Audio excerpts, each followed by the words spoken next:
जय गुरु जी, शुक्राना गुरु जी, अनंतम अनंतम शुक्राना मेरे गुरु महाराज। आज मैं अपना ये तीसरा सत्संग शेयर कर रही हूँ। बहुत कृपा है गुरु महाराज की, बहुत ज़्यादा कृपा है। सत्संग शेयर करने से पहले मैं गुरु जी का मंत्र जाप करना चाहूँगी।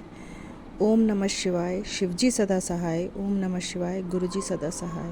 ओम नमः शिवाय, शिवजी सदा सहाय। ओम नमः शिवाय, गुरु जी सदा सहाय। शुक्राना है मेरे गुरु मालिक का। सत्संग तो बहुत हैं। एक सत्संग बताती हूँ। जब सत्संग के बारे में पता चला कि सत्संग कैसे किया जाता है, तो घर में सत्संग किया मैंने।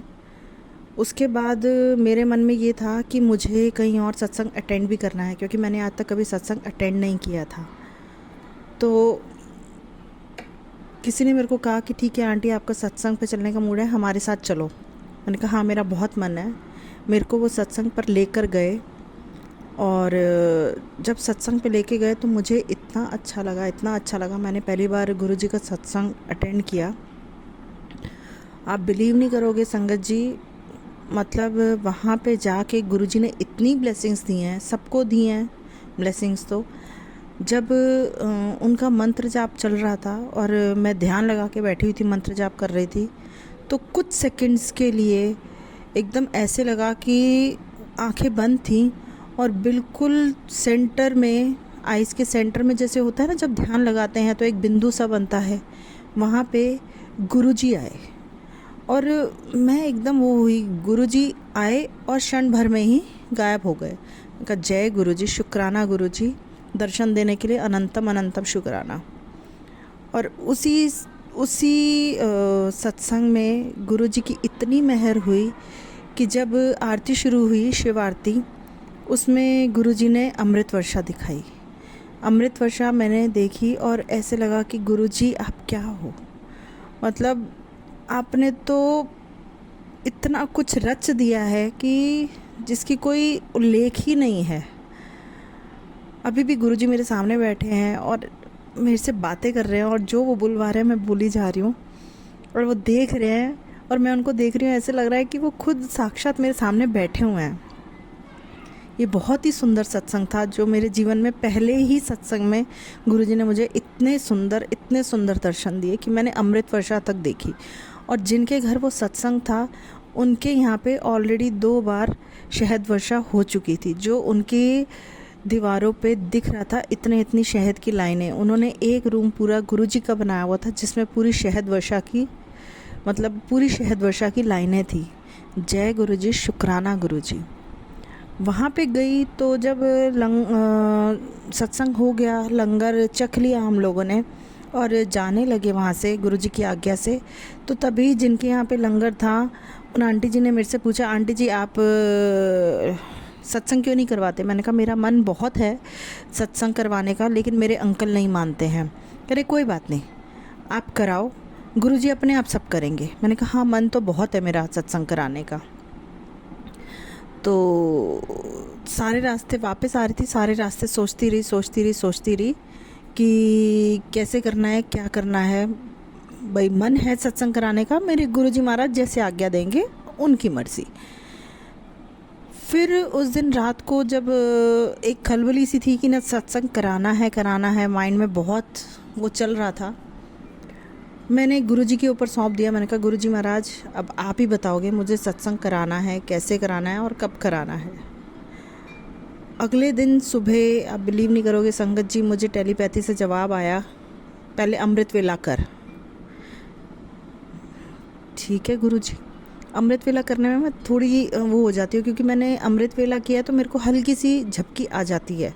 तो मुझे बहुत वो लगता है कि मैं उठती हूँ, करती हूँ, पर मैं कभी कभी ऐसा हो जाता है कि सारा दिन उसमें काम में लगे, हल्की हल्की झपकी आ गई, रात को लेट से सोते हैं। हाँ, इसमें भी बहुत सुंदर सत्संग है। घर में बहुत टेंशनें चल रही हैं, प्रॉब्लम्स बहुत चल रही हैं घर में, थोड़ी फाइनेंशियली दिक्कत ज़्यादा है। तो रात को मैं देर रात तक सोती नहीं थी। कुछ ना कुछ माइंड में चलता रहता कि कैसे होगा, क्या होगा, कि इतनी सारी चीज़ें हैं। बेटी की शादी है, बेटे की हेल्थ प्रॉब्लम चल रही थी, हस्बैंड का बिज़नेस नहीं है, कैसे होगा। कई बार सारा सारा दिन बैठी रोती भी रहती थी, और फिर गुरुजी के आगे बैठ के कहती थी, गुरुजी आप संभाल लो। और आप बिलीव नहीं करोगे, मुझे रात को ही मैसेज आते थे। जब रात को 12-1 बजे तक फ़ोन लेके बैठी होती थी, गुरुजी कहते थे सो जा, इतनी देर तक ना जाग, मैं बैठा हाँ, सब देख लेंगा। मतलब इतना गुरु महाराज ने मेरे ऊपर कृपा की है कि मुझे जागने तक का मौका नहीं दिया कि तू सो जा, तू टेंशन क्यों ले रही है, मैं बैठा हाँ। मतलब रात रात को ऐसे मैसेज भी गुरुजी ने टेलीपैथी के थ्रू मुझे दिए हैं कि हाँ मैं तेरे साथ हूँ, तेरे आसपास हूँ, तेरे को टेंशन लेने की ज़रूरत नहीं है। जय गुरुजी, शुक्राना गुरुजी। हाँ, बात हो रही थी सत्संग की। अच्छा, अमृत वेला करने के लिए बोला, तो मैंने कहा ठीक है गुरुजी, अमृत वेला करती हूँ मैंने सोचा कि ठीक है गुरुजी ने बोला है तो अमृत वेला करते हैं, दिमाग में आ गया। जिस दिन मैं सत्संग पे गई थी उस दिन सैटरडे था। संडे को सोच लिया कि कल सुबह मंडे है, मैं अमृत वेला करूँगी। सैटरडे शाम को ही मेरे को मैसेज आ गया टेलीपैथी के थ्रू, तो अमृत वेला कर, मैं तेनू जगान आवांगा। मैंने कहा गुरुजी मैनू जगान आओगे? मैं तेनू जगान आवांगा। मैं ठीक है। मैंने उस दिन सोचा था कि मैं सुबह 5:30 बजे से 6:30 का अमृत वेला करूँगी, क्योंकि मेरे बेटे ने बाहर जाना था, उसका टूर था मेरे बेटे का। तो वैसे ही रात को 1-1:30 बज गया था सोते हुए, और नींद मुझे फिर भी कच्ची पक्की सी आई। लेकिन पता नहीं कैसे मैंने 3:50 का अलार्म लगाया था कि बेटे को उठाना है, कि उसने 4:30 बजे निकलना है, उसने एयरपोर्ट जाना था। तो 3:50 का अलार्म लगाया, और मुझे नहीं मालूम मैं 1:30 बजे के बाद कितनी गहरी नींद सोई, मुझे नहीं पता कब अलार्म बजा। मेरे हस्बैंड ने मुझे उठाया कि अलार्म लगाया हुआ था, 3:51 हो रहे थे। मैंने कहा हाँ जी अलार्म लगाया था, बेटे को उठाना है। तो उन्होंने बेटे को उठाया, तब मेरी उसके बाद नींद खुल गई। फिर 10-15 मिनट बाद फिर मैं देखने गई बेटे को उठा या नहीं उठा, फिर 10-15 ऐसे करते करते 4:30 बज गए थे। 4:30 बजे जब बेटा निकला तो आप बिलीव नहीं करोगे संगत जी, 4:25 पे मैंने उसे उठाया था। मतलब वो रेडी हो गया था, मेरे को तसल्ली हो गई, मैंने कहा ठीक है वो रेडी हो गया तो चला जाएगा। 4:30 बजे मैं आके मैंने कहा चल 5 मिनट में उठती हूँ मैं बेड पे, क्योंकि आंखों में नींद सी भरी हुई थी। मैं आके बेड पे वापस लेट गई कि अभी 4:30 बजे उठती हूँ, मेरे को प्रसाद वगैरह बनाना है, तो भाई एक 5-10 मिनट में फटाफट स्नान करके फिर पूजा की तैयारी करती हूँ। मेरी आँख लग गई। आप संगत जी बिलीव नहीं करोगे, करेक्ट 4:30 बजे करेक्ट बाहर से मुझे मोर की आवाज़ आई, जो होता नहीं है नॉर्मली, हमारे आसपास बहुत रेयर होता है मोर की आवाज़ आए, लेकिन वो भी आती है 5-5:30 बजे के आसपास। लेकिन ये करेक्ट 4:30 बजे मुझे मोर की आवाज़ आई, और एक बार नहीं 2 बार आई, जिससे मेरी आँख खुल गई। मैंने कहा जय गुरुजी, शुक्राना गुरुजी मुझे उठाने के लिए, नहीं तो मैं तो सोई रह जाती। उसके बाद फटाफट तैयारी की, स्नान किया, पूजा की तैयारी की, कड़ा प्रसाद बनाया, चाय प्रसाद बनाया, और मैंने सारी तैयारी करके 5:30 बजे मैंने कहा अब मैं फटाफट जोत जगाती हूँ। जैसे ही 5:30 बजे जोत जगाने लगी, 5:30 बजे फिर वापस मोर की आवाज़ आई। जय गुरुजी, शुक्राना गुरुजी मेरे पास रहने के लिए, मेरे अंग संग रहने के लिए, मुझे ये दिखाने के लिए कि मैं तेरे साथ ही हूँ। मतलब गुरुजी ने बोला कि मैं तेरे को उठाऊंगा। उन्होंने उठाया ही क्या, उन्होंने मेरे को ये जता दिया कि बेटा मैं तेरे साथ ही हूँ, मैं तेरे को कल्ला नहीं छोड़ूंगा। और मुझे गुरुजी के ये मैसेज आते रहते थे, तू परेशान ना हो, मैं बैठा वहाँ, तू परेशान ना हो, तू सारी टेंशन छੱਡ दे, सब चंगा होएगा, तेरे दिन बदलन वाले ने। मैं क्या ही बोलूँ, मतलब शुक्र है शुक्र है शुक्र है मेरे गुरु पाक का, अनंतम अनंतम शुक्राना है। और भी हैं, मतलब जब याद करो तो ऐसे लगता है अच्छा ये भी हुआ था, अच्छा ये भी हुआ था, अच्छा ये भी हुआ था। मतलब रोज़ ही ऐसे किस्से हैं। एक और सत्संग सुनाती हूँ बहुत ही सुंदर संगत जी। एक बार मैं ऐसे ही पाठ कर रही थी सुबह, जैसे पूजा वगैरह करते हैं, मेरा नियम है, मतलब स्नान करके मुझे सबसे पहले मुझे जोत जगानी होती है, फिर मैं किचन में जाती हूँ। उससे पहले मैं किचन में नहीं जाती हूँ, कितना भी कुछ हो जाए। अगर मेरे को लेट हो जाए तो फिर मैं उस दिन पाठ में मेरे अंकल करते हैं, तो उस दिन जब किचन में जोत जगा रही थी तो मैंने एक स्वरूप ना गुरुजी का अपने मंदिर में भी रखा हुआ है। तो मैंने गुरुजी को बोला, गुरुजी आप सबको दर्शन देते हो, ओम दर्शन सबको मिलते हैं, मेरे को कब दर्शन होंगे?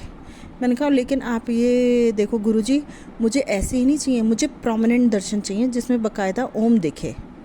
मैंने ये बोल दिया गुरुजी को। और आप बिलीव करो संगत जी, मतलब उस दिन मुझे सुबह मैसेज तो आ गया था, आज तेनू मैं दर्शन देंगा। उसके बाद I think the very next day मैं नाश्ता बना रही थी तो जैसे नाश्ते में पराठा उतारा मैंने, पराठे के ऊपर पराठा मैंने अपने अंकल को देना था, उसके ऊपर डबल ओम था, एक पूरा उभार लिए ओम था और उसके साथ ही एक और ओम था। मैंने बहुत गौर से देखा, मैंने कहा नहीं मेरा वहम हो सकता है, ये गलत हो सकता है, ऐसे कैसे इतनी जल्दी गुरुजी ने सुन लिया।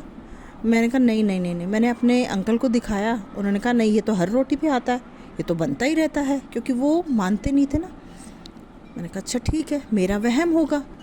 मैंने फिर उसके बाद दूसरा पराठा उतारा, उसके ऊपर फिर बाकायदा ओम के दर्शन, जय गुरुजी, शुक्राना गुरुजी। मैंने उसकी फ़ोटो ली और अपने पास रख ली। मैंने कहा हो सकता है वापस से मेरा वहम हो। फिर मैंने तीसरा पराठा उतारा, उसके ऊपर मोर के दर्शन। मेरे रब्बा, शुक्र है मेरे गुरु महाराज, शुक्र है, मतलब इतने खुले दर्शन देने के लिए। गुरु महाराज ने कहा कि तू प्रोमिनेंट मांग रही थी, एल लै हुण वेख लै, पूरे प्रोमिनेंट दर्शन दे दिते ने तैनू, खुश हो लै। मैं शुक्र किया मेरे गुरु महाराज ने मैनू इन्नी सारी ब्लैसिंग्स दित्तियां ने। शुक्राना है मेरे गुरु महाराज, शुक्राना है। उसके बाद क्या हुआ, वो मैंने जो फ़ोटो खींची मैंने अपनी सिस्टर्स को शेयर की। मैंने कहा ये मेरा वहम है या ये वाकई में ही ओम है। तो मेरी सिस्टर्स मुझसे भी पहले से ही गुरुजी को मानते हैं, तो उन्होंने कहा दीदी ये तो अमृत लंगर है, ये बहुत ही अमृत लंगर है। मैंने कहा शुक्र है मेरे महाराज का, शुक्र है मेरे मालिक का कि मैंने एक अमृत लंगर अपने अंकल को दिया, एक अमृत लंगर मैंने अपने बेटे को दिया और एक मेरे हिस्से आया। गुरुजी ने हम तीनों को ही ब्लेसिंग्स दी। गुरुजी ने तीनों को छोड़ा नहीं कि नहीं तू नहीं या तू नहीं, हम सबको ब्लेसिंग्स दी।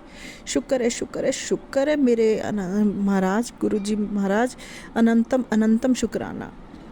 मैं आज का सत्संग यहीं विराम करती हूँ संगत जी, और सत्संग लेकर आऊँगी। अरदास करी हुई है एक गुरुजी के आगे, वो जल्दी होती है, एक बड़ी अरदास है जिसका मुझे गुरुजी संकेत ऑलरेडी दे चुके हैं, तो वो भी मैं जल्दी आपके सामने लेकर आऊँगी। अब मैं अपने सत्संग को यहीं विराम देती हूँ मंत्र जाप के साथ। ओम नमः शिवाय, शिवजी सदा सहाय। ओम नमः शिवाय, गुरुजी सदा सहाय। जय गुरुजी, शुक्राना गुरुजी, अनंतम शुक्राना मेरे मालिक।